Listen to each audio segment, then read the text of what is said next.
Hi doctor. നമ്മൾ പലപ്പോഴും പല ആളുകളും പറയാറുണ്ട്, എനിക്ക് ഭയങ്കരമായിട്ട് മലബന്ധമുണ്ട്, പിന്നെ ഒരു കൃത്യമായിട്ട് വയറ്റ് തോന്നാണ്ട് പോകുന്നില്ല. അത് 2 3 ദിവസങ്ങളിലൊക്കെ എപ്പോഴെങ്കിലുമൊക്കെ പോവുക, അല്ലെങ്കിൽ ഒരാഴ്ചയിൽ ഒരിക്കലൊക്കെ പോവുക എന്ന് പറഞ്ഞിട്ട് ഭയങ്കര ബുദ്ധിമുട്ട് പറയാറുണ്ട്. അപ്പോൾ പിന്നെ അവർ കുറച്ച് കഴിയുമ്പോൾ പറയും, എനിക്കിത് വയറ്റിൽ നിന്ന് പോകാത്തതുകൊണ്ട് എനിക്കത് പൈൽസായി, മുലക്കുരു വന്നു, ഭയങ്കര ബുദ്ധിമുട്ടാണ്, ഇതിപ്പോൾ ആരോടും പറയാനും പറ്റുന്നില്ല, എവിടെയും പോയി കാണിക്കാൻ പറ്റുന്നില്ല എന്ന് ഭയങ്കര ബുദ്ധിമുട്ട് പറയാറുണ്ട്. അപ്പോൾ ഇത് മലബന്ധം വരുന്നത് ശരിക്കും ഈ പൈൽസിന് കാരണമാവുന്നുണ്ടോ?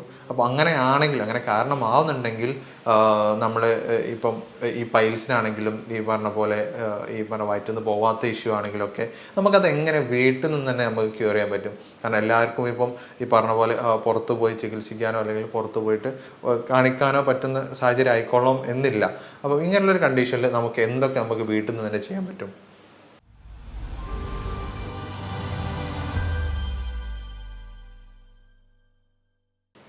ഓക്കെ. ഇങ്ങനെ സ്ഥിരമായിട്ട് മലബന്ധം വരുന്ന ഒരുപാട് ആളുകളുണ്ട്.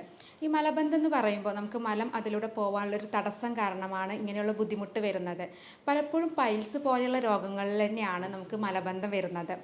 പൈൽസ് എന്ന് പറയുന്നത് നമ്മുടെ മലദ്വാരത്തിൻ്റെ ഉള്ളിലുള്ള നരമ്പുകൾ തടിക്കുന്നതാണ്. ഇങ്ങനെ തടിച്ച് നിൽക്കുന്ന സമയത്ത് മലം അതിലൂടെ പോകാൻ സ്പേസ് കുറവായിരിക്കും. അപ്പോൾ നമ്മൾ കൂടുതൽ പ്രഷർ കൊടുക്കേണ്ടി വരും. അങ്ങനെ വരുമ്പോഴാണ് മലബന്ധം വരുന്നത്. കൂടുതൽ ആളുകളിലും പൈൽസ് കൊണ്ടാണ് മലബന്ധം അനുഭവപ്പെടുന്നത്. അല്ലാതെ നമുക്ക് ഫുഡിലുള്ള എന്തെങ്കിലും മാറ്റങ്ങൾ കൊണ്ടോ, നാരുകൾ അടങ്ങിയിട്ടുള്ള ഫുഡുകൾ കഴിക്കാത്ത പ്രശ്നം, അല്ലെങ്കിൽ കൂടുതലായിട്ട് ഫാസ്റ്റ് ഫുഡ്, ജങ്ക് ഫുഡൊക്കെ കൂടുതലായിട്ട് കഴിക്കുന്ന ആളുകൾ, വെള്ളം കുടിക്കുന്നത് കുറവ് കാരണം നമുക്ക് അതുപോലെ മലബന്ധം വരാം. ഇങ്ങനെയുള്ള കാരണങ്ങൾ കൊണ്ടൊക്കെ നമുക്ക് മലബന്ധം വരാറുണ്ട്. പ്രധാനമായിട്ടും നമുക്ക് പൈൽസ് പോലെയുള്ള അസുഖങ്ങൾ കൊണ്ടാണ് നമുക്ക് മലബന്ധം വരുന്നത്. ഇപ്പോൾ പൈൽസ് ഞാൻ നേരത്തെ പറഞ്ഞു, മലദ്വാരത്തിൻ്റെ ഭാഗത്തുള്ള നരമ്പുകൾ തടിക്കുന്നതാണ്. അപ്പോൾ തടിച്ച് നിൽക്കുമ്പോൾ മലം പോകാൻ ബുദ്ധിമുട്ട് വരും. ആ സമയത്ത് നമ്മൾ കൂടുതൽ പ്രഷർ കൊടുക്കുമ്പോൾ ആ ഭാഗത്തുള്ള ഈ ഡയലേറ്റ് ചെയ്തിട്ടുള്ള നരമ്പുകൾ പൊട്ടുകയും അതിൽ നിന്നാണ് ബ്ലീഡിങ് വരികയും ചെയ്യുന്നത്. മിക്ക ആളുകളും നമുക്ക് ഹോസ്പിറ്റലിൽ വന്നിട്ട് നമ്മളോട് പറയാറുണ്ട്, ഡോക്ടർ എനിക്ക് മലദ്വാരത്തിൻ്റെ ഭാഗത്ത് കഠിനമായിട്ടുള്ള വേദനയാണ്, പൈൽസിൻ്റെ പ്രശ്നമാണെന്ന് തോന്നുന്നു. ഇത്തരം തെറ്റിദ്ധാരണകൾ നമുക്കിടയിലുണ്ട്. എന്നാൽ മലദ്വാരത്തിലുണ്ടാകുന്ന വേദന പൈൽസ് കൊണ്ടല്ല, മലദ്വാരത്തിൽ വരുന്ന ഫിഷർ അല്ലെങ്കിൽ വിള്ളലുകൾ കൊണ്ടാണ് ഇങ്ങനെ വരുന്നത്. പൈൽസ് നമുക്ക് കൂടുതൽ ബ്ലീഡിംഗ് ആണ് ഉണ്ടാകുന്നത്. പൈൽസിൻ്റെ കൂടെ തന്നെ ഫിഷർ രോഗം വരുമ്പോഴാണ് നമുക്ക് പൈൽസിൻ്റെ കൂടെ വേദന അനുഭവപ്പെടുന്നത്. ഫിഷർ മാത്രമായിട്ടും നമുക്ക് വരാം. മലബന്ധം കൂടുതലുള്ള ആളുകളിൽ, സ്ഥിരമായിട്ട് മലബന്ധമുള്ള ആളുകൾ കൂടുതൽ പ്രഷർ കൊടുക്കുമ്പോൾ മലദ്വാരത്തിൻ്റെ സൈഡ് പൊട്ടിയിട്ട് മുറിവ് വരും. അല്ലെങ്കിൽ കൂടുതൽ പ്രാവശ്യം മലം പോകുന്ന ആളുകളിലും ഇതുപോലെ ഫിഷർ രോഗം വരാനുള്ള സാധ്യതയുണ്ട്. അപ്പോൾ ഇങ്ങനെ പൈൽസ്, ഫിഷർ, അതുപോലെ തന്നെ മറ്റൊരു രോഗമാണ് ഫിസ്റ്റുല എന്ന് പറയുന്നത്. ഫിസ്റ്റുല എന്ന് പറയുന്നത് നമ്മുടെ മലദ്വാരത്തു നിന്ന് മാറിയിട്ട് ഒരു ചെറിയ ഹോള് വന്ന് ആ ഹോളിൽ നിന്ന് ചെറിയ തടിപ്പ് വന്ന് അവിടെ പഴുപ്പും നീരൊക്കെ വരുന്ന ഒരു അവസ്ഥയാണ് ഫിസ്റ്റുല എന്ന് പറയുന്നത്. ഫിസ്റ്റുല കൂടുതൽ ആളുകളിലും വരുന്നത് കൂടുതൽ ഇരുന്ന് ജോലി ചെയ്യുന്ന ആളുകളിൽ, ബൈക്ക് യാത്ര കൂടുതലായിട്ട് ഉപയോഗിക്കുന്ന ആളുകളിൽ, അതുപോലെ തന്നെ സ്ഥിരമായിട്ട് ഫാസ്റ്റ് ഫുഡ് കാര്യങ്ങളൊക്കെ കഴിക്കുന്ന ആളുകളിലൊക്കെയാണ് ഫിസ്റ്റുല രോഗം വരുന്നത്. അപ്പോൾ ഈ പൈൽസ്, ഫിഷർ, ഫിസ്റ്റുല പലപ്പോഴും ആളുകൾക്ക് മാറിപ്പോകാറുണ്ട്. അപ്പോൾ നമ്മൾ ഈ ലക്ഷണങ്ങൾ നോക്കിയിട്ടാണ് ഇത് പൈൽസ് ആണോ, ഫിഷറാണോ, ഫിസ്റ്റുലയാണോ എന്നുള്ളത് ഉറപ്പ് വരുത്തിയതിന് ശേഷമാണ് ട്രീറ്റ്മെൻറ്റ് എടുക്കേണ്ടത്. പലപ്പോഴും ആളുകൾ ഇങ്ങനെ മലദ്വാരത്തിൻ്റെ ഭാഗത്ത് വേദനയൊക്കെ വന്നു കഴിഞ്ഞിട്ടുണ്ടെങ്കിൽ എന്തെങ്കിലും പച്ചമരുന്നുകളോ അല്ലെങ്കിൽ മരുന്ന് ഷോപ്പിൽ പോയിട്ട് അവിടുന്ന് മെഡിസിൻ വാങ്ങിയിട്ട് കഴിക്കുകയൊക്കെ ചെയ്യും. എന്നാൽ ഇത് കറക്റ്റ് എന്താണ് അസുഖം എന്നുള്ളത് മനസ്സിലാക്കാതെ വേദനയുള്ളവർ പൈൽസിൻ്റെ മരുന്നൊക്കെ ആയിരിക്കും കഴിക്കുന്നുണ്ടാവുക. അങ്ങനെ കഴിച്ചു കഴിഞ്ഞിട്ടുണ്ടെങ്കിൽ നമുക്ക് ബുദ്ധിമുട്ട് കൂടുതലാവുക മാത്രമല്ല, അത് കൂടുതൽ വഷളാവുകയും ചെയ്യും. അപ്പോൾ അതുകൊണ്ട് തന്നെ ഇങ്ങനെയുള്ള ലക്ഷണങ്ങൾ വരുമ്പോൾ അത് കറക്റ്റായിട്ട് ഒരു ഡോക്ടറെ കാണിച്ച് എന്താണ് അസുഖം എന്നുള്ളത് ഉറപ്പ് വരുത്തിയതിന് ശേഷം മാത്രമേ നമ്മൾ ട്രീറ്റ്മെൻറ്റ് എടുക്കാൻ പറ്റുള്ളൂ. ഇതിൻ്റെ ലക്ഷണങ്ങൾ ഞാൻ നേരത്തെ പറഞ്ഞു. ഫിഷർ രോഗം എന്ന് പറയുന്നത് നമുക്ക് കഠിനമായിട്ടുള്ള വേദനയാണ് ഫിഷർ രോഗത്തിൽ വരുന്നത്. ചില അമ്മമാർ പറയാറുണ്ട്, ഡോക്ടറെ പ്രസവ വേദനയേക്കാൾ കൂടുതലായിട്ടുള്ള വേദനയാണ്, അത്രയും കാഠിന്യമുള്ളൊരു വേദനയാണ് ഫിഷറിൻ്റെ വേദന എന്ന് പറയുന്നത്. നമുക്ക് മലദ്വാരത്തിൻ്റെ ഭാഗത്ത് ബ്ലേഡ് കൊണ്ടോ അല്ലെങ്കിൽ സൂചി കൊണ്ട്, കത്തി കൊണ്ടൊക്കെ വരിഞ്ഞ പോലെയുള്ള വേദനയായിരിക്കും അനുഭവപ്പെടുക. ഇതിൻ്റെ കൂടെ തന്നെ നമുക്ക് മലത്തിൽ ചെറിയ വര പോലെ ബ്ലീഡിങ് കാണാറുണ്ട്. ഇതിൻ്റെ കൂടെ ഇച്ചിങ് വരാം, ചൊറിച്ചിൽ വരാം, അതുപോലെ തന്നെ ഇടയ്ക്കിടയ്ക്ക് ബാത്റൂമിൽ പോകാനുള്ള ടെൻഡൻസി വരാം, മലബന്ധം ഒക്കെ ഇതിൻ്റെ കൂടെ തന്നെ കണ്ടുവരാറുണ്ട്. പൈൽസിന് നേരത്തെ പറഞ്ഞു കൂടുതലും ബ്ലീഡിംഗ് ആണ് കണ്ടുവരുന്നത്. പൈൽസിന് നമുക്ക് മലം പോകുന്നതിന് തൊട്ട് മുമ്പായിട്ട് ബ്ലീഡിങ് വരാം, അല്ലെങ്കിൽ മലം പോകുന്ന സമയത്ത് അതിൽ നിന്ന് ഉറ്റുവിറ്റിട്ട് ബ്ലീഡിങ് വരാം, അല്ലെങ്കിൽ മലം പോയി കഴിഞ്ഞിട്ടും ആ ഭാഗത്ത് ബ്ലീഡിങ് കാണാറുണ്ട്. പണ്ടൊക്കെ നമ്മൾ കൂടുതലായിട്ടും ഇന്ത്യൻ ക്ലോസറ്റുകളാണ് ഉപയോഗിക്കുന്നത്. ആ സമയത്ത് നമുക്ക് മലത്തിലൊക്കെ ബ്ലഡൊക്കെ പോകുന്നുണ്ടെങ്കിൽ കറക്റ്റായിട്ട് കാണാൻ പറ്റും. അപ്പോൾ നമുക്ക് അതിനുള്ള ചികിത്സ എടുക്കാം. എന്നാൽ ഇന്ന് കൂടുതൽ ആളുകളും യൂറോപ്യൻ ക്ലോസറ്റുകളാണ് ഉപയോഗിക്കുന്നത്. അതുകൊണ്ട് തന്നെ നമുക്ക് മലം നേരിട്ട് വെള്ളത്തിലേക്ക് പോകുന്നത് കാരണം അവിടെ ബ്ലഡ് ഉണ്ടോ എന്നുള്ളത് കറക്റ്റായിട്ട് അറിയാൻ പറ്റില്ല. അപ്പോൾ കൂടുതലായിട്ട് ബ്ലീഡിങ് വരുന്നതും കൂടുതൽ തടിപ്പൊക്കെ ആയിട്ട് 3rd സ്റ്റേജിലൊക്കെ എത്തിക്കഴിഞ്ഞാലാണ് നമ്മൾ അസുഖം എന്താണെന്നുള്ളത് മനസ്സിലാക്കാറുള്ളത്. പലപ്പോഴും ഇങ്ങനെയുള്ള അസുഖങ്ങൾ വരുമ്പോൾ നമ്മുടെ മലദ്വാരത്തിലുണ്ടാകുന്ന എന്ത് അസുഖം ആയിക്കോട്ടെ, പൈൽസ് ആയിക്കോട്ടെ, ഫിഷർ ആയിക്കോട്ടെ, ഫിസ്റ്റുല ആയിക്കോട്ടെ, ഇങ്ങനെയുള്ള അസുഖങ്ങളൊക്കെ വരുമ്പോൾ പലപ്പോഴും അത് തുറന്ന് പറയാനും അതുപോലെ തന്നെ ഓപ്പൺ ആയിട്ട് ഡിസ്കസ് ചെയ്യാനും പലർക്കും മടിയായിരിക്കും. അപ്പോൾ പലപ്പോഴും ചികിത്സ എടുക്കാതെ വേദന സംഹാരികളൊക്കെ ഉപയോഗിച്ചിട്ട് അവർ അതിൻ്റെ വേദനയൊക്കെ കുറച്ച് കൊണ്ടുവരികയാണ് ചെയ്യാറുള്ളത്. പൈൽസ് നമുക്ക് 2 തരത്തിൽ വരാറുണ്ട്. ഇൻറ്റേർണൽ പൈൽസ് ആയിട്ട് വരാം, എക്സ്റ്റേണൽ പൈൽസ് ആയിട്ട് വരാം. നേരത്തെ പറഞ്ഞു നമ്മൾ മലദ്വാരത്തിൻ്റെ ഉള്ളിലുള്ള നരമ്പുകൾ ഇങ്ങനെ തടിച്ച് നിൽക്കുന്നതാണ് പൈൽസ് എന്നുള്ളത്. അപ്പോൾ ഉള്ളിലാണെങ്കിൽ നമ്മൾ അതിന് ഇൻറ്റേർണൽ പൈൽസ് എന്നാണ് പറയുന്നത്. എന്നാൽ ഇതിങ്ങനെ തടിച്ച് നിൽക്കുന്ന സമയത്ത് മോഷൻ പോകാൻ ബുദ്ധിമുട്ട് കാരണം നമ്മൾ കൂടുതൽ പ്രഷർ കൊടുക്കും. ഈ പ്രഷർ കൊടുക്കുന്ന സമയത്ത് നമ്മൾ കൂടുതൽ മോഷൻ പോകുന്ന സമയത്ത് കൂടുതൽ പ്രഷർ കൊടുക്കുമ്പോൾ ഇത് പുറത്തേക്ക് തള്ളി വരാറുണ്ട്. ഇതിനെയാണ് നമ്മൾ എക്സ്റ്റേണൽ പൈൽസ് എന്ന് പറയുന്നത്. അതുപോലെ തന്നെ ഇങ്ങനെ പുറത്തേക്ക് തള്ളി നിൽക്കുമ്പോൾ നമ്മൾ അതിന് 3 സ്റ്റേജ് ആയിട്ടാണ് പറയാറുള്ളത്. പുറത്തേക്ക് ഇങ്ങനെ തള്ളി വരിക, കുരുമലം പോയി കഴിഞ്ഞാൽ ഒരു കുരു പോലെ പുറത്തേക്ക് തള്ളി വരിക, അത് തന്നെ ഉള്ളിലോട്ട് മലം പോയി കഴിഞ്ഞാൽ തന്നെ ഉള്ളിലോട്ട് കയറി പോകുന്നുണ്ടെങ്കിൽ അത് സ്റ്റേജ് 1 ആണ്. അതുപോലെ നമുക്ക് പുറത്തേക്ക് തള്ളി വരുന്നത് നമ്മൾ കൈകൊണ്ടാണ് ഉള്ളിലോട്ട് ആക്കി കൊടുക്കുന്നതെങ്കിൽ അത് സ്റ്റേജ് 2 എത്തിയിട്ടുണ്ട്. അതുപോലെ ഈ കുരു ഉള്ളിലോട്ട് പോകുന്നില്ല, പുറത്തായിട്ട് തന്നെ നിൽക്കുകയാണെങ്കിൽ അത് 3rd സ്റ്റേജിലാണ് എത്തിയിരിക്കുന്നത്. ഈ 3rd സ്റ്റേജിലാവുമ്പോൾ പുറമേ തന്നെ നിൽക്കുന്ന സമയത്ത് ആ ഭാഗത്ത് ഇൻഫെക്ഷൻ വരാനും അവിടെ വേദന വരാനുള്ള സാധ്യതയൊക്കെ ഉണ്ട്. ഇനി എന്തൊക്കെ കാരണങ്ങൾ കൊണ്ടാണ് നമുക്ക് ഈ പൈൽസ്, ഫിഷർ, ഫിസ്റ്റുല പോലുള്ള അസുഖങ്ങൾ വരുന്നതെന്ന് നോക്കാം. പൈൽസ് എന്ന് പറയുന്നത് കൂടുതൽ ആളുകൾക്കും ഇരുന്ന് ജോലി ചെയ്യുന്ന ആളുകളിൽ, അതുപോലെ തന്നെ കൂടുതൽ ഹെവി വർക്ക് നല്ല വെയിറ്റൊക്കെ പൊക്കുന്ന ആളുകളിൽ നമുക്ക് പൈൽസ് രോഗം കണ്ടുവരാറുണ്ട്. കാരണം കൂടുതൽ നേരെ ഇരിക്കുന്ന സമയത്ത് ആ ഭാഗത്തിലൂടെയുള്ള രക്തോട്ടം കുറയും. ഈ രക്തോട്ടം കുറയുമ്പോൾ അവിടെയുള്ള നരമ്പുകളിൽ ഇത് കെട്ടിക്കിടന്നിട്ടാണ് ഇത് വീർത്ത് വരുന്നത്.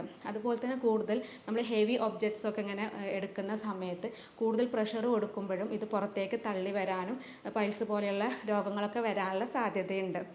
അതുപോലെ തന്നെയാണ് കൂടുതലായിട്ട് നമ്മൾ ഫാസ്റ്റ് ഫുഡൊക്കെ കഴിക്കുന്ന ആളുകളിൽ, അതായത് ചിക്കന്, മുട്ട, ബീഫ് പോലെയുള്ള റെഡ് മീറ്റുകളൊക്കെ അടങ്ങിയിട്ടുള്ള ഫുഡുകൾ കൂടുതലായിട്ട് കഴിച്ച് കഴിഞ്ഞിട്ടുണ്ടെങ്കിൽ നമുക്ക് മലബന്ധം വരാനും നമ്മൾ കൂടുതൽ പ്രഷർ കൊടുക്കുമ്പോൾ അത് പുറത്തേക്ക് തള്ളി വരാനൊക്കെയുള്ള സാധ്യതയുണ്ട്. അതുപോലെ തന്നെ നമ്മൾ ഫാമിലി ഹിസ്റ്ററിയിൽ ആർക്കെങ്കിലും പൈൽസ് ഉണ്ടെങ്കിലും അത് മറ്റ് കുട്ടികളിലും മക്കളിലൊക്കെ വരാനുള്ള സാധ്യതയുണ്ട്. ഫിഷർ രോഗം കൂടുതലായിട്ട് വരുന്നത് സ്ത്രീകളിലും പ്രവാസികളിലുമാണ്. സ്ത്രീകളിൽ പ്രഗ്നൻസി സമയത്തും അതുപോലെ തന്നെ ഡെലിവറി സമയത്തൊക്കെയാണ് കൂടുതലായിട്ട് കണ്ടുവരുന്നത്. ഈ പ്രഗ്നൻ്റ് ആവുന്ന സമയത്ത് അവരിങ്ങനെ വയറ് വീർത്തിരിക്കുന്ന സമയത്ത് നമുക്ക് വെള്ളം കുടിക്കാൻ മടിയായിരിക്കും. അതുകൊണ്ട് തന്നെ കോൺസ്റ്റിപ്പേഷൻ വരാനും അത് മലബന്ധം വരാനുള്ള കാരണമാവുകയും അതുപോലെ തന്നെ ആ ഭാഗത്ത് മലബന്ധം കാരണം അവിടെ പൊട്ടിയിട്ട് മുറിവ് വരാനുള്ള കാരണമാവുകയും ചെയ്യും. അതുപോലെ തന്നെയാണ് ഡെലിവറി സമയത്തും നമ്മൾ കൂടുതൽ പ്രഷർ കൊടുക്കുമ്പോൾ ആ ഭാഗം പൊട്ടിയിട്ട് മുറിവ് വരാനുള്ള സാധ്യതയുണ്ട്. ഇനി പ്രവാസികളിലാണെങ്കിൽ കൂടുതലും അവരുടെ ഭക്ഷണ രീതിയിലുള്ള പ്രശ്നങ്ങൾ കാരണം അല്ലെങ്കിൽ ലൈഫ് സ്റ്റൈലിലുള്ള പ്രശ്നങ്ങൾ കൊണ്ടൊക്കെയാണ് പ്രവാസികളിൽ ഫിഷർ രോഗം വരുന്നത്. കാരണം അവിടെ ഭക്ഷണ രീതി എന്ന് പറയുന്നത് കൂടുതൽ ആളുകളും പുറമേ നിന്നുള്ള ഫുഡുകളായിരിക്കും കഴിക്കുന്നുണ്ടാവുക. അവർക്ക് ജോലി തിരക്ക് കാരണം സ്വന്തമായിട്ട് കുക്ക് ചെയ്യാനുള്ളൊരു അവസ്ഥ ഉണ്ടാവില്ല. അപ്പോൾ അതുകൊണ്ട് തന്നെ അവർ പുറത്തു നിന്നുള്ള ഫാസ്റ്റ് ഫുഡും അതുപോലെ തന്നെ കൂടുതൽ മസാല അടങ്ങിയിട്ടുള്ള ഫുഡൊക്കെ കഴിക്കുന്നത് കാരണം അവർക്ക് മലബന്ധം വരാനും അത് ഫിഷർ രോഗം വരാനുള്ള കാരണമാവുകയും ചെയ്യും. അതുപോലെ തന്നെ അവരുടെ ലൈഫ് സ്റ്റൈൽ, അതായത് കൂടുതൽ ഇരുന്ന് ജോലി ചെയ്യുന്ന ആളുകൾ, ഇപ്പോൾ ഓഫീസ് ജോലിയൊക്കെ ചെയ്യുന്ന ആളുകളാണെങ്കിൽ, കൂടുതൽ ഡ്രൈവൊക്കെ ചെയ്ത് എന്ന ആളുകളൊക്കെ ആണെങ്കിലും അവർക്ക് ഫിഷർ രോഗം വരാനുള്ള സാധ്യതയുണ്ട്. ഫിസ്റ്റുല ഞാൻ നേരത്തെ പറഞ്ഞു, കൂടുതലായിട്ട് ബൈക്ക് യൂസ് ചെയ്യുന്ന ആളുകളിലും ഇരുന്ന് ജോലി ചെയ്യുന്ന ആളുകളിലും ഫുഡിലൊക്കെ മാറ്റങ്ങൾ, കൃത്യമായിട്ടുള്ള ഭക്ഷണം കഴിക്കാത്ത പ്രശ്നങ്ങൾ കൊണ്ടൊക്കെ വരുന്നതാണ് ഫിസ്റ്റുല എന്ന് പറയുന്നത് രോഗം. ഇനി ഇങ്ങനെയുള്ള ബുദ്ധിമുട്ടൊക്കെ വരുന്ന ആളുകളാണെങ്കിൽ, പൈൽസ്, ഫിഷർ, ഫിസ്റ്റുലൊക്കെ വരുന്ന ആളുകളാണെങ്കിൽ നമ്മുടെ ജീവിത രീതിയിലും അതുപോലെ ഭക്ഷണ രീതിയിലൊക്കെ കുറച്ച് മാറ്റങ്ങൾ വരുത്തി കഴിഞ്ഞിട്ടുണ്ടെങ്കിൽ നമുക്കത് പൂർണ്ണമായിട്ട് തന്നെ മാറ്റിയെടുക്കാൻ പറ്റും. അതിലൊന്നാമത് പറയുന്നത് നമ്മുടെ ഭക്ഷണശീലങ്ങളാണ്. അപ്പോൾ ഈ ഫിഷറി രോഗമൊക്കെ ഉള്ള ആളുകളാണെങ്കിലും പൈൽസൊക്കെ ആണെങ്കിലും മലബന്ധം ഒഴിവാക്കുകയാണ് ഏറ്റവും വേണ്ടത്. മലബന്ധം എന്ന് പറയുമ്പോൾ കൂടുതലായിട്ട് വരുന്നത് നാരുകൾ അടങ്ങിയിട്ടുള്ള ഫുഡുകൾ കഴിക്കാത്തത് കൊണ്ടാണ്. അപ്പോൾ നാരുകൾ നമ്മൾ ഡെയിലി ഒരു 25-30 ഗ്രാം നാരുകൾ അടങ്ങിയിട്ടുള്ള ഫുഡുകൾ വേണം കഴിക്കാൻ. അപ്പോൾ നാരുകൾ അടങ്ങിയിട്ടുള്ള പച്ചക്കറികൾ, അതായത് മത്തങ്ങ, കുമ്പളം, അതുപോലെ തന്നെ ക്യാരറ്റ്, ക്യാബേജ്, ഇതിലൊക്കെ കൂടുതലായിട്ട് ഫൈബർ അടങ്ങിയിട്ടുണ്ട്. അപ്പോൾ അത്തരം പച്ചക്കറികൾ കൂടുതലായിട്ട് കഴിക്കുക. അതുപോലെ തന്നെ ഇലക്കറികളിൽ ഒരുപാട് ഫൈബർ അടങ്ങിയിട്ടുണ്ട്. അതുപോലെ ഫ്രൂട്ട്സിൽ ഒരുപാട് ഈ പേരക്ക, അതുപോലെ തന്നെ പാഷൻ ഫ്രൂട്ട്, ആപ്പിൾ തുടങ്ങിയ പഴങ്ങളിലും ഒരുപാട് ഫൈബർ അടങ്ങിയിട്ടുണ്ട്. അപ്പോൾ ഇത്തരം ഫൈബർ അടങ്ങിയിട്ടുള്ള ഫ്രൂട്ട്സുകളൊക്കെ കൂടുതലായിട്ട് ഭക്ഷണത്തിൽ ഉൾപ്പെടുത്തുക. അതുപോലെ തന്നെ മറ്റൊന്ന് പറയുന്നത് വെള്ളം കുടിക്കുക. നമ്മൾ ഡെയിലി ഒരു 2-2.5 ലിറ്റർ വെള്ളം കുടിക്കണം. അങ്ങനെ കുടിച്ച് കഴിഞ്ഞിട്ടുണ്ടെങ്കിൽ കൂടുതലായിട്ട് നമുക്ക് മലബന്ധം ഒഴിവാകാനും അത് ഫിഷർ പോലെയുള്ള അല്ലെങ്കിൽ പൈൽസ് പോലെയുള്ള അസുഖങ്ങൾ വരാതിരിക്കാൻ വേണ്ടിയിട്ടും സഹായിക്കും. അതുപോലെ തന്നെ നമ്മുടെ ലൈഫ് സ്റ്റൈലിൽ കുറച്ച് മാറ്റങ്ങളൊക്കെ വരുത്തുക. സ്ഥിരമായിട്ട് ചില പുരുഷന്മാരിലുള്ള ശീലമാണ് നമ്മൾ കൂടുതൽ സമയം ടോയ്ലറ്റിൽ ഇരിക്കുക എന്നുള്ളത്. കൂടുതൽ സമയം ടോയ്ലറ്റിൽ ഇരുന്നുകൊണ്ട് മൊബൈൽ യൂസ് ചെയ്യുക, ന്യൂസ് പേപ്പർ വായിക്കുക, സ്മോക്ക് ചെയ്യുക, ഇങ്ങനെയുള്ള ശീലമുള്ള ഒരുപാട് പേര് നമുക്കിടയിലുണ്ട്. ഇങ്ങനെ കൂടുതലായിട്ട് നമ്മൾ ഇരുന്ന് കഴിയുമ്പോൾ നമ്മുടെ മസിൽസിന് സ്ട്രെയിൻ വരികയും അവിടെ പൈൽസ്, ഫിഷർ പോലെയുള്ള അസുഖങ്ങൾ വരാനുള്ള സാധ്യതയുണ്ട്. അപ്പോൾ അത്തരം ടോയ്ലറ്റ് ശീലങ്ങളൊക്കെ ഉള്ള ആളുകളാണെങ്കിൽ പരമാവധി അത്തരം കാര്യങ്ങൾ ഒഴിവാക്കുക. അതുപോലെ തന്നെ നമ്മൾ ഭക്ഷണ രീതിയിൽ ഒഴിവാക്കേണ്ട കുറച്ച് കാര്യങ്ങളുണ്ട്. അതിൽപ്പെട്ടതാണ് ഫാസ്റ്റ് ഫുഡും അതുപോലെ ജങ്ക് ഫുഡുകളൊക്കെ. സ്ഥിരമായിട്ട് ഇങ്ങനെയുള്ള ഹോട്ടൽ ഫുഡുകളൊക്കെ കഴിക്കുന്ന ആളുകളാണെങ്കിൽ അത്തരം അതിലുള്ള ആർട്ടിഫിഷ്യൽ സ്വീറ്റ്നേഴ്സ് അല്ലെങ്കിൽ പല കെമിക്കൽസ് നമുക്ക് രുചി കൂടാനും നിറത്തിന് വേണ്ടിയിട്ട് ഒരുപാട് ആർട്ടിഫിഷ്യലായിട്ടുള്ള കെമിക്കൽസ് യൂസ് ചെയ്യുന്നുണ്ട്. അപ്പോൾ ഇത്തരം കെമിക്കൽസൊക്കെയുള്ള ഫുഡുകൾ കഴിച്ചാൽ അത് നമ്മുടെ വയറിൽ പ്രോബ്ലം ഉണ്ടാക്കുകയും ദഹനം നടക്കാത്ത പ്രശ്നങ്ങൾ വരും. ഈ ദഹനക്കുറവ് കാരണം മലബന്ധം വരും. അങ്ങനെ ഈ പൈൽസ്, ഫിഷർ, ഫിസ്റ്റുല പോലെയുള്ള അസുഖങ്ങളൊക്കെ വരാറുണ്ട്. അപ്പോൾ അതുകൊണ്ട് തന്നെ ഇത്തരം ഫുഡുകൾ പരമാവധി ഹോട്ടൽ ഫുഡുകളും ജങ്ക് ഫുഡുകളും പ്രോസസ്ഡ് ആയിട്ടുള്ള ഫുഡുകൾ, അതുപോലെ റിഫൈൻഡ് മൈദ ഉപയോഗിച്ചിട്ടുള്ള പൊറോട്ട, കുബൂസ്, റൊട്ടി, ഇങ്ങനെയുള്ള ഫുഡുകളൊക്കെ പരമാവധി ഒഴിവാക്കാം. നമുക്കറിയാം പൊറോട്ടയൊക്കെ നമുക്ക് മലയാളികൾക്കിടയിൽ ഏറ്റവും പ്രിയമായിട്ടുള്ളൊരു ഭക്ഷണമാണ്. അപ്പോൾ അത്തരം ഫുഡുകൾ സ്ഥിരമായിട്ട് കഴിക്കുന്ന ആളുകളുണ്ട്. അപ്പോൾ അത്തരം ഫുഡുകളൊക്കെ സ്ഥിരമായിട്ട് കഴിക്കുന്നതുണ്ടെങ്കിൽ അത്തരം ശീലങ്ങൾ നമ്മൾ മാറ്റിവെക്കുക. ഇങ്ങനെ ചെയ്തു കഴിഞ്ഞാൽ തന്നെ നമുക്ക് ഇത്തരം രോഗങ്ങൾ വരാതിരിക്കാനും ഇനി വന്ന ആളുകൾക്ക് ഇത് മാറാനും ഇത് നമുക്ക് സഹായിക്കും. അതുപോലെ ഇങ്ങനെയുള്ള അസുഖങ്ങളുള്ള ആളുകൾ ശ്രദ്ധിക്കുന്നത് കൃത്യസമയത്ത് നമ്മൾ ഭക്ഷണം കഴിക്കുക. ഒരു നേരത്തെ ഫുഡും ഒഴിവാക്കരുത്. കൃത്യസമയത്ത് ഭക്ഷണം കഴിക്കുക. അതുപോലെ തന്നെ ഭക്ഷണം കഴിച്ച ഉടനെ കിടക്കുക, കുനിയുക, ഇങ്ങനെയുള്ള കാര്യങ്ങളൊന്നും ചെയ്യരുത്. അത് ചെയ്ത് കഴിഞ്ഞാൽ കറക്റ്റായിട്ടുള്ള ദഹനം നടക്കില്ല. അത് മലബന്ധം വരാനുള്ള സാധ്യതയുണ്ട്. അതുപോലെ തന്നെ സ്ഥിരമായിട്ട് നമ്മൾ ഒരു ആഴ്ചയിൽ ഒരു 4-5 ദിവസം വ്യായാമം ചെയ്യുന്നത് വളരെ നല്ലതാണ്. കൃത്യമായിട്ട് ഒരു അരമണിക്കൂറോ അല്ലെങ്കിൽ ഒരു 3/4 മണിക്കൂറോ വ്യായാമം ചെയ്ത് കഴിഞ്ഞിട്ടുണ്ടെങ്കിൽ അത് മലബന്ധം ഒഴിവാകാനും പൈൽസ് പോലുള്ള അസുഖങ്ങൾ വരാതിരിക്കാൻ വേണ്ടിയിട്ട് സഹായിക്കും. പിന്നെ സ്ഥിരമായിട്ട് പുകവലി, മദ്യപാന ശീലമുള്ള ആളുകളാണെങ്കിൽ അത് പരമാവധി കുറക്കുക. കാരണം പുകവലി, മദ്യപാനമൊക്കെ ഉള്ള ആളുകളിൽ നമ്മുടെ ശരീരത്തിൽ അവ കൂടുതലായിട്ട് വെള്ളം വലിച്ചെടുക്കും. ഇങ്ങനെ കൂടുതലായിട്ട് വെള്ളം വലിച്ചെടുത്ത് കഴിഞ്ഞിട്ടുണ്ടെങ്കിൽ അത് നമുക്ക് മലം പോകാൻ ബുദ്ധിമുട്ട് വരികയും ഇതുപോലെയുള്ള അസുഖങ്ങൾ വരാനുള്ള സാധ്യതയുണ്ട്. അതുപോലെ തന്നെ ചില ആളുകൾക്കുണ്ട് മലം പോകണം തോന്നിക്കഴിഞ്ഞാൽ പിടിച്ചു വെക്കുന്ന ഒരു സ്വഭാവമുണ്ട്. ഇങ്ങനെ പിടിച്ചു വെച്ച് കഴിഞ്ഞിട്ടുണ്ടെങ്കിൽ എത്രത്തോളം നമ്മുടെ മലം ഈ നമ്മുടെ വൻകുടലിൽ ഇരിക്കുന്നോ അത്രയും കൂടുതലായിട്ട് വെള്ളം അതിൽ നിന്ന് വലിച്ചെടുക്കും. ഇങ്ങനെ കൂടുതലായിട്ട് വെള്ളം വലിച്ചെടുക്കും. അത് കൂടുതലായിട്ട് ഡ്രൈ ആവുകയും പിന്നീട് അത് മലം പോകാൻ നല്ല ബുദ്ധിമുട്ട് വരികയും അത് ഫിഷറും പൈൽസ് പോലുള്ള അസുഖങ്ങളൊക്കെ വരാനുള്ള സാധ്യതയുണ്ട്. ഇനി നമുക്ക് ഈ മലബന്ധം സ്ഥിരമായിട്ട് വരുന്ന കുറച്ച് ആളുകളുണ്ട്. അങ്ങനെയുള്ളവർക്ക് നമുക്ക് വീട്ടിൽ വെച്ച് ചെയ്യാവുന്ന കുറച്ച് കാര്യങ്ങൾ പറഞ്ഞുതരാം. ഒന്നാമതായിട്ട് പറയുന്നത് അത്തിപ്പഴം നമ്മൾ രാവിലെ വെറും വയറ്റിൽ കഴിക്കുന്നത് വളരെ നല്ലതാണ്. അത് നമ്മൾ ഒരു ദിവസം മാത്രം ചെയ്താൽ പോലെ ഒരു 2 ആഴ്ചയോ അല്ലെങ്കിൽ ഒരു മാസമോ കറക്റ്റായിട്ട് എടുത്തു കഴിഞ്ഞാൽ നമുക്ക് സ്ഥിരമായിട്ടുള്ള മലബന്ധമൊക്കെ പൂർണ്ണമായിട്ട് മാറ്റിയെടുക്കാൻ പറ്റും. അതുപോലെ തന്നെ ഒരു ഗ്ലാസ് ചൂടുവെള്ളത്തിൽ ഒരു നാരങ്ങയുടെ നീരൊഴിച്ച് അതിലേക്ക് ഒരു നുള്ള് തേനും ചേർത്തിട്ട് രാവിലെ വെറും വയറ്റിൽ കഴിക്കുന്നത് മലബന്ധം ഒഴിവാകാൻ വേണ്ടിയിട്ട് സഹായിക്കും. അതുപോലെ തന്നെയാണ് കറുത്ത ഉണക്കമുന്തിരി. ഇത് രാത്രി നമ്മളൊരു ഗ്ലാസ്സിൽ വെള്ളത്തിൽ കുതിർത്ത് വെച്ചിട്ട് രാവിലെ വെറും വയറ്റിൽ ആ വെള്ളത്തോട് കൂടെ അത് കഴിച്ചു കഴിഞ്ഞാലും മലബന്ധം ഒഴിവാകാറുണ്ട്. അതുപോലെ നമുക്ക് സ്ഥിരമായിട്ട് മലബന്ധമുള്ള ആളുകൾ ജീരക വെള്ളം സ്ഥിരമായിട്ട് കുടിക്കുന്നത് നല്ലതാണ്. അതുപോലെ ഗ്രാമ്പു ഇട്ട് തിളപ്പിച്ചിട്ടുള്ള വെള്ളം കുടിക്കുന്നതും മലബന്ധം ഒഴിവാക്കാൻ വേണ്ടി സഹായിക്കും.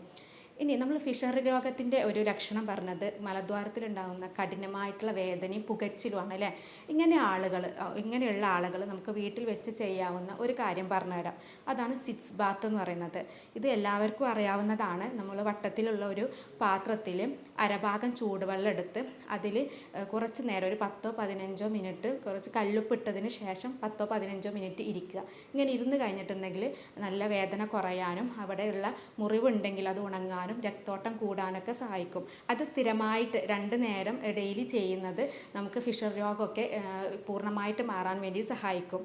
അപ്പോൾ ഇത്തരം കാര്യങ്ങൾ ശ്രദ്ധിച്ചു കഴിഞ്ഞാൽ ഇത്തരം രോഗങ്ങൾ വരാതിരിക്കാനും നമുക്ക് വന്ന രോഗങ്ങൾ മാറ്റിയെടുക്കാനും പറ്റും. അപ്പോൾ ഇങ്ങനെയുള്ള കാര്യങ്ങളൊക്കെ നമ്മൾ വീട്ടിൽ വെച്ച് ചെയ്തിട്ടും തീരെ മാറ്റം തോന്നുന്നില്ലെങ്കിൽ നമ്മൾ തീർച്ചയായും അടുത്തുള്ള ഒരു ഡോക്ടറെ കാണിച്ച് ഇതിൽ കറക്റ്റായിട്ടുള്ള ചികിത്സ എടുക്കണം. അപ്പോൾ ഇങ്ങനെയുള്ള രോഗങ്ങൾ പലപ്പോഴും നമ്മൾ രോഗനിർണയം നടത്തുന്നത് രോഗലക്ഷണങ്ങൾ നോക്കിയിട്ടാണ്. നമുക്ക് ലക്ഷണങ്ങൾ നോക്കിയാൽ അറിയാൻ പറ്റും ഇത് പൈൽസ് ആണോ, ഫിഷറാണോ, ഫിസ്റ്റുലയാണോ എന്നുള്ളത് അറിയാൻ പറ്റും.